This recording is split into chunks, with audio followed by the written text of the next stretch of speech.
एक गांव में एक बहुत पुरानी गुफा थी। उस गुफा के आसपास कोई भी जाने की हिम्मत नहीं करता था, क्योंकि गांव वालों का मानना था कि वह खूनी गुफा है।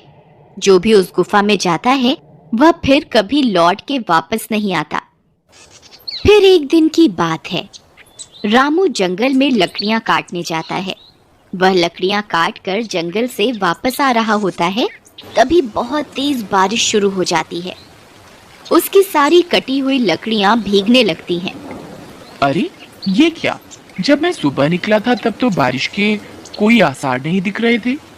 अब अचानक ये बारिश कहाँ से शुरू हो गई? अब क्या करूं? तभी उसे एक गुफा दिखाई देती है। अरे यह तो वही खूनी गुफा है। इसमें तो जो जाता है वह कभी लौट के नहीं आता। अब मैं क्या करूं? इस गुफा में जाऊं या ना जाऊं? मेरे पास कोई दूसरा रास्ता तो है नहीं। एक काम करता हूँ, थोड़ी देर इस गुफा में रुक जाता हूँ। रामू उस गुफा के अंदर चल देता है। अंदर जाने पर उसे डरावनी आवाजें सुनाई देती हैं।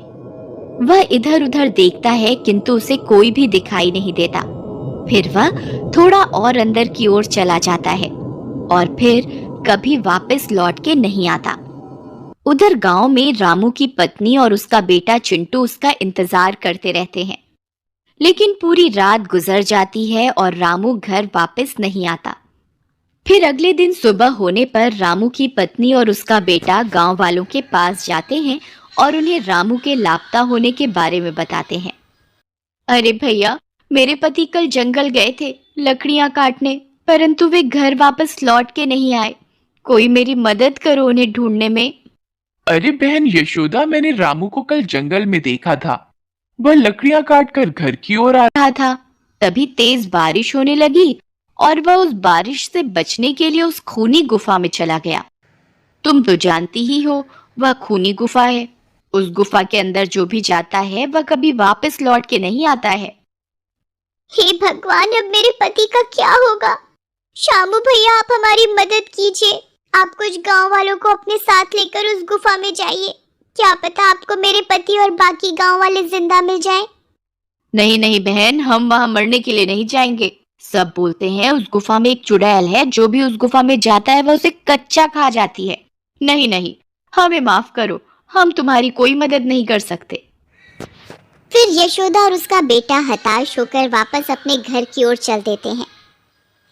अपनी माँ को परेशान देख चिंटू अपनी माँ को बोलता है, माँ, तुम परेशान मत हो, मैं बाबा को वापस घर लेकर आऊंगा। अरे बेटा, जब पूरे गांव वाले मिलकर उस गुफा में जाने की हिम्मत नहीं जुटा पा रहे तो तुम क्या कर लोगे? कोई बात नहीं बेटा, भगवान तुम्हारे बाबा की रक्षा करेंगे। जाओ, बहुत रात हो गई है, तुम अब सो जाओ। चिंटू रात भर सो नहीं पाता और वह अपने बाबा के बारे में सोचता रहता है। फिर वह फैसला करता है कि वह अपने बाबा और बाकी गांव वालों को जरूर उस खूनी गुफा से वापस ला कर रहेगा। यही सोचकर वह आधी रात को जंगल की ओर चल देता है। जंगल का रास्ता बहुत डरावना होता है। चिंटू को बहुत डरावनी डरावनी आवाजें सुनाई देती हैं, लेकिन वह बिना घबराए उस गुफा की ओर चलता जाता है। कुछ ही देर में वह उस गुफा में पहुंच जाता है।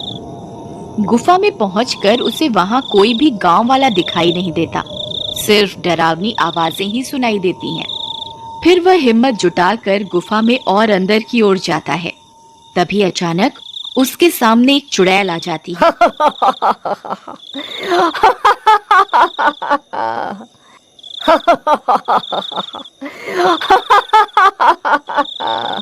अरे ये कौन है जो इस गुफा में मरने के लिए आया है?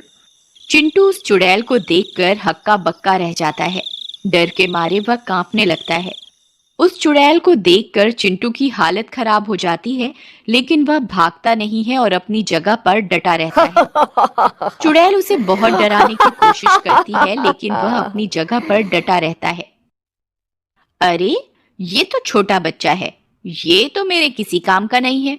इसे यहाँ से कैसे भगाऊं? ये तो मेरा सारा काम चौपट करवा देगा। दूसरी तरफ चिंटू को घर में न पाकर यशोदा घबरा जाती है। हे भगवान, अब चिंटू आधी रात को कहाँ चला गया? कहीं वह अपने बाबा को छुड़ाने उस खूनी गुफा की ओर तो नहीं चला गया? हे भगवान, अब मैं क्या करूं? फिर वह भागती हुई शामू के घर जाती है और उससे मदद मांगती है। भैया, चिंटू घर से लापता है। वह अवश्य ही अपने बाबा को बचाने के लिए उस खूनी गुफा की ओर गया होगा। कृपा करके मेरी मदद कीजिए। फिर शामू भागकर बाकी के गांव वालों के पास मदद मांगने जाता है। अरे भाई कालिया, चिंटू भी उस खूनी गुफा की ओर चला गया है। अब हम सबको मिलकर उसकी मदद करनी चाहिए। अगर एक बच्चा अकेला आधी रात को उस जंगल में खूनी गुफा में जाने की हिम्मत दिखा सकता है, तो हमें अपने आप पर शर्म करनी चाहिए। तुम सही कह रहे हो शामू। चिंटू की हिम्मत को देखकर मुझ में भी हिम्मत आ गई। चलो, हम सब उस खूनी गुफा में चलते हैं। जो होगा देखा जाएगा। यही सोचकर कुछ गांव वाले मिलकर उस खूनी गुफा की ओर जाते हैं। अरे बाप रे, यहाँ तो चुड़ैल है। अरे दैया रे दैया, भागो यहाँ से, वरना ये चुड़ैल हम सबको खा जाएगी। सभी गांव वाले बहुत डर जाते हैं। अरे मूर्खों, डरो नहीं। देखो, चिंटू उस चुड़ैल के पास ही खड़ा है। अगर ये चुड़ैल को खाना होता तो अब तक ये चिंटू को खा चुकी होती। जरूर दाल में कुछ काला है। तभी सब गांव वाले चिंटू के पास जाकर उसके साथ खड़े हो जाते हैं। लगता है आज तुम सबकी मौत तुम्हें यहाँ खींच कर ले आई है। हे चुड़ैल, चिंटू की हिम्मत देखकर हम सब में भी तुम्हारा सामना करने की हिम्मत आ गई है। अब हम तुमसे नहीं डरते। तभी सब गांव वाले हाथों में मशाल लिए चुड़ैल की तरफ बढ़ते हैं। अरे ये क्या, ये सब तो मेरी तरफ ही आ रहे हैं। अब तो मुझे यहां से भागना ही पड़ेगा। अरे देखो देखो, ये चुड़ैल तो दुम दबाकर भाग रही है। लगता है ये कोई चुड़ैल नहीं है, जरूर दाल में कुछ काला है। चलो इसका पीछा करते हैं।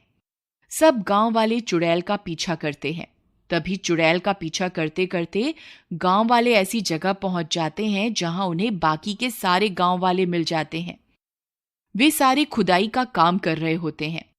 वे लोग उन गांव वालों को अपनी ओर आता देख खुश हो जाते हैं और अपनी आप बीती बताते हैं। कालिया, अरे भाई घनश्याम, तुम सब लोग यहाँ खुदाई का काम क्यों कर रहे हो? और तुम सब लोग वापस गांव क्यों नहीं आए पिछले 2 महीनों से? अरे क्या बताएं भाई कालिया, ये औरत ने चुड़ैल बनकर हमें जबरदस्ती यहाँ कैद करके रखा हुआ था और खजाने के लालच में हमसे दिन रात यहाँ खुदाई करवाती रहती थी। जब भी कोई गांव वाला हमारी तलाश में इस गुफा की ओर आता तो यह उसे डरावनी आवाजें निकालकर यहाँ से भगा देती थी और उसे अंदर नहीं आने देती थी। और जो कोई भी अंदर आ जाता था तो उसे भी कैद करके यहाँ खुदाई के काम में लगा देती थी। तब सब गांव वाले मिलकर उस चुड़ैल को पकड़ लेते हैं। मुझे माफ कर दो, मैं खजाने के लालच में तुम सबको डराती थी। मैं कोई चुड़ैल नहीं हूं।